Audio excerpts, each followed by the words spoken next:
Hey, this is Alice Bull from ScrapbookWonderland.com and the ScrapHappy membership group. While I was in Seattle this summer, I picked up this color layering pineapple stamp set from Hero Arts, and I'm pretty excited to use it.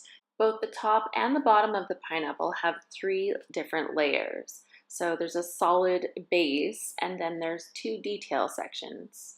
Since this is a brand new stamp set that hasn't been seasoned yet, I ink it up a couple times and just stamp it off onto some scrap paper. I stamped the base of my pineapple with distressed oxide called mustard seed, and then the next layer was stamped with a more orangey color called spiced marmalade. I was actually really impressed with how it looked. It looked so legit, like an actual pineapple. For the top of the pineapple, I stamped it with a green color called Lucky Clover, and then I added some detail image with some brown kind of frayed burlap.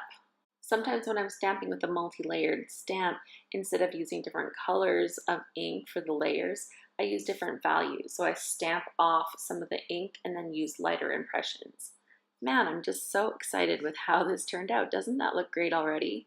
But just wait, I've got like the total amazing finishing touch for this. I used my heat tool to dry the ink so it would be set, and that way I was ready for the next step, adding some embossing powder.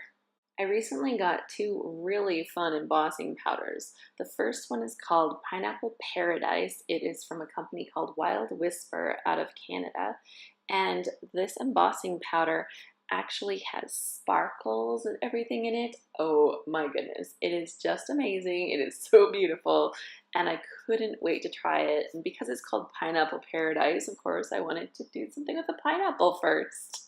I know I'll have lots of other ways to play with it later, but it was just seemed like the right place to start.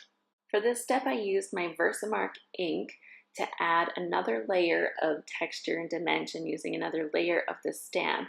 Now, because I'm using this embossing powder that has sparkles and stuff in it, I'm not going to see all of the detail from that stamp, but I was pretty excited about the coverage that it was going to give me. Oh, look at that embossing powder just sparkling already.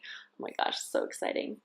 When I saw all the chunks and the big pieces of sparkle that were in the embossing powder, I was a little bit worried that it was mostly just gonna like fly off of the card once I started using my heat tool. But I was really impressed how everything kind of stayed in place, and I actually got to like see like how the sparkle and everything kind of attached itself to the actual paper. So I was super excited about that. There you go, Pineapple Paradise from Wild Whisper. Once the embossing powder was set, I was able to do the embossing for the top section of the pineapple. I love the way that this embossing powder is so shiny and sparkly. It just looks so good on that pineapple. So I stamped the top section of the pineapple with that 3rd layering stamp using the Versamark ink. Then it was time to add my embossing powder. This embossing powder is from a company called Emerald Creek Crafts, also from Canada. And this embossing powder is called Canadian Maple. And not only does it melt, when it melts, it's clear and kind of shiny like maple syrup, but it smells like maple syrup. It is part of their aroma collection. So that's Canadian Maple embossing powder from Emerald Creek Crafts. And actually, Emerald Creek produces the Pineapple Paradise embossing powder for Wild Whisper as well. So now I heat set the embossing powder, and like I said, it kind of dries clear, translucent, and let's have a good look at what this actually looks like. You can see the clear translucentness of that brown embossing powder on the top, and the shiny and sparkly embossing that was added to the bottom. And now I complete the steps to take this pineapple and turn it into a card. Using the die that matches the stamp set, I cut out the pineapple using my Big Shot machine. You'll notice I had used just a little bit of washi tape to keep the die from slipping off of the stamped image as I ran it through the machine.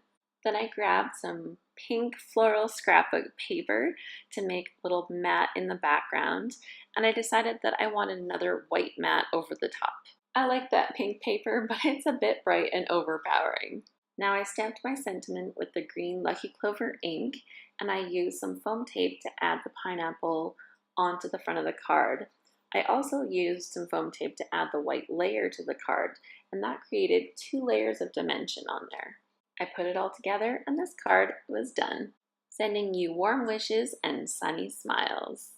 So I hope you'll be encouraged after watching this to try stamping that has multiple layers and to play with some embossing powders. The new embossing powders from Emerald Creek and the ones from Wild Whisper are super fun, and if you haven't touched embossing powder for a while, it's definitely time to get back to it. To see more from me, you can follow me on YouTube at Scrapbook Wonderland or at my Scrapbook Wonderland blog. I'm also the host of the ScrapHappy membership group, and we'd love to see you there at scraphappy.org. Happy scrapping!